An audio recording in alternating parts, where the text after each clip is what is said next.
Hello, John. Thank you so much for doing this today. Hi, Leah. All right, well, let's start at the beginning. Tell us a little bit about Garden Loft and what it's all about. Well, we are architects who are redesigning the future of aging. We think that there needs to be some additional housing options that spans the gap between an individual's house and the care home. And so we've created a portable, prefabricated, all-electric, age-in-place living unit that you can put in a family member's backyard. And the interior has advanced safety and support features that enable people who wouldn't otherwise be able to live independently to remain living in their community. Yeah. So what was it about the gap that you saw in the market that you just decided, we really need to fill this? Like, what was the motivation for you as a company to get this off the ground? It's not a company motivation, it's a personal motivation. And I think it's probably a motivation that just about everybody experiences in their lives. I don't think I've met anyone who, when I tell them what we're doing, doesn't have a story about a grandmother, a grandfather, a mom, a dad, an uncle, an aunt, who wasn't able to live on their own, who grew old in a not so fortunate way, and quite frankly, didn't have a high quality of life at the end. And by the end, I don't mean that the last 6 weeks or the last 3 weeks. I'm talking about the last 5 years, the last 10 years, when mobility issues, some mild cognitive issues, whatever it might be that prevents you from living the life that you've always lived as an independent, free agent, where you're suddenly put in an institution. And we all know that's just, it's very rare that those things actually turn out in a positive way. So just seeing that, personal situations, and talking to friends, and quite frankly, getting older myself, I just thought that it was time as an architect to see what I could do about fixing that situation. Absolutely.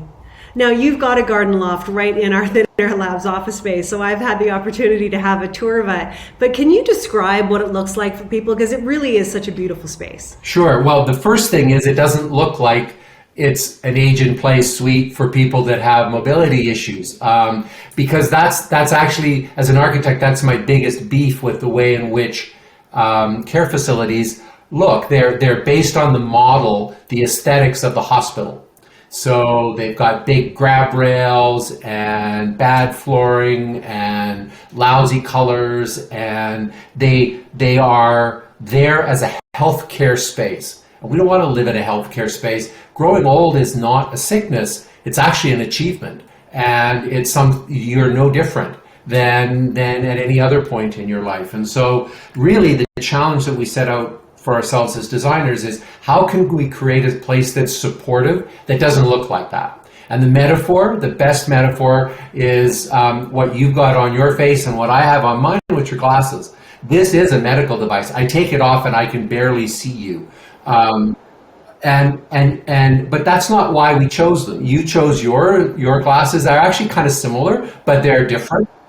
Because they express your individuality. I'm an architect, so it has to be black and they have to be thick. That's just part of the way I tell everybody in the world that I'm an architect, and Karina, my partner, thinks I look handsome in them, so of course I'm going to wear them.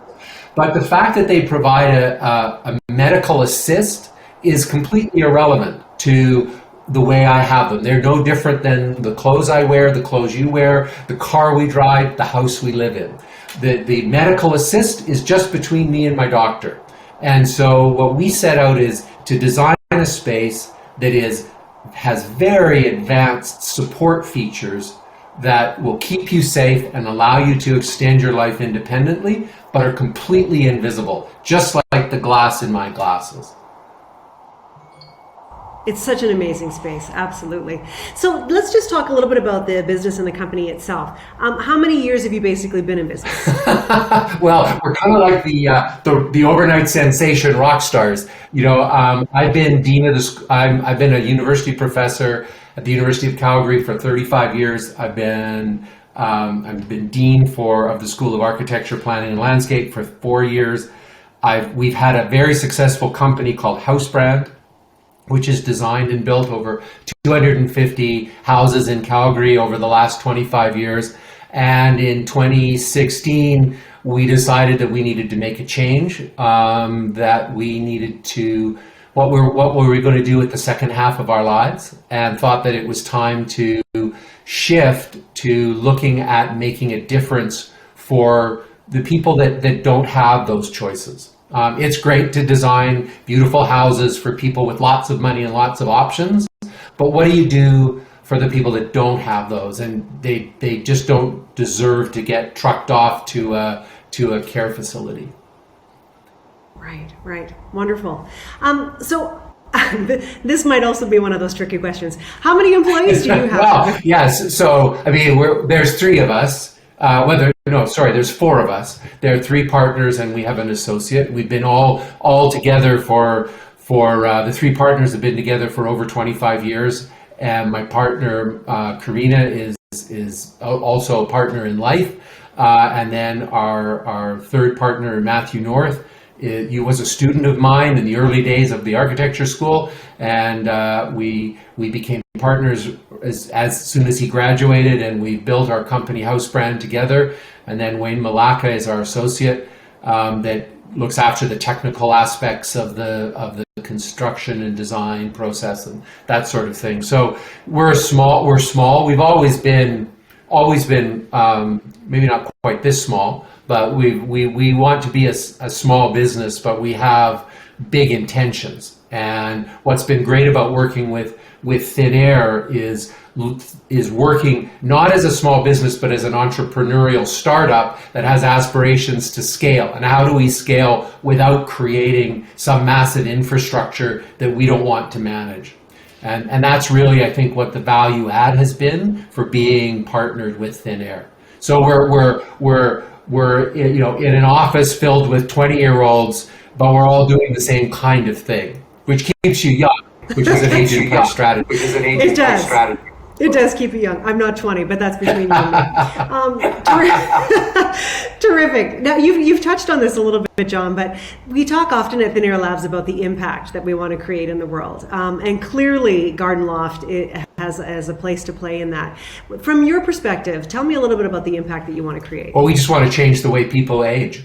We want to make it a positive experience. There's two sides to the aging equation. One is the person who's getting older, your mom or your dad or your grandparents, and then there's the family, the children, the adult children. And we don't live in a society that enables families to look after their senior members. If you think about societies in other cultures and in other times, well, I know my grandmother lived to be 105, and she lived with us from the time I was born when she was 80 to the very within the last 3 weeks. And we just don't have houses that can accommodate that. And we don't have houses that, even if we're living independently, can manage if you're suddenly in a wheelchair, if you can't lift, or if your bathroom's upstairs and you can't get up the stairs. All those things are just, we live in a world that is designed for people that are normatively able.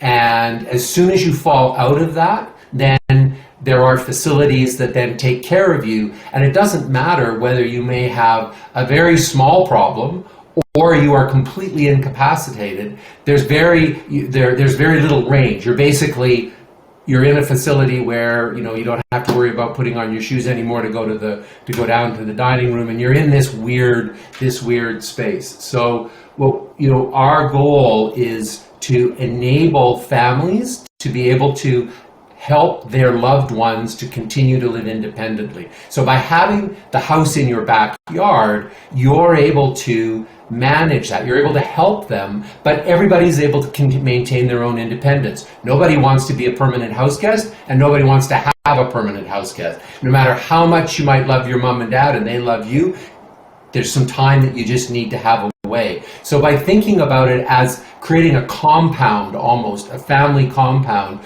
where there's a shared garden, a shared deck, mom and dad have their own space, 580 square foot freestanding space that they can go to, even if you have dinner every night together, or you're watching the hockey game, or you're there when the kids come home, so your son and daughter don't have to come home right away. all of that is there, but you're still able to maintain that essential independence and agency, which is what we as adults deserve to have. We've lived that life to be independent, and we should be able to maintain it. But we shouldn't be afraid of having the support of being surrounded by family. But we're not dependent on them. We're just getting some support from them. That's terrific, John. So tell us, what's next for Garden Loft? Well, we've been again, the overnight sensation, many years in the making. This started out as a research project at the University of Calgary in 2015, 2016. We've just launched the company this spring, going through and been looking at some early sales, and we're just about to close those. So we'll be starting our first small fabrication run this fall. And we hope to have units in place in the late winter, early spring. Terrific. That's very exciting. John, thank you so much for telling us about Garden Loft today. My pleasure. Thank you.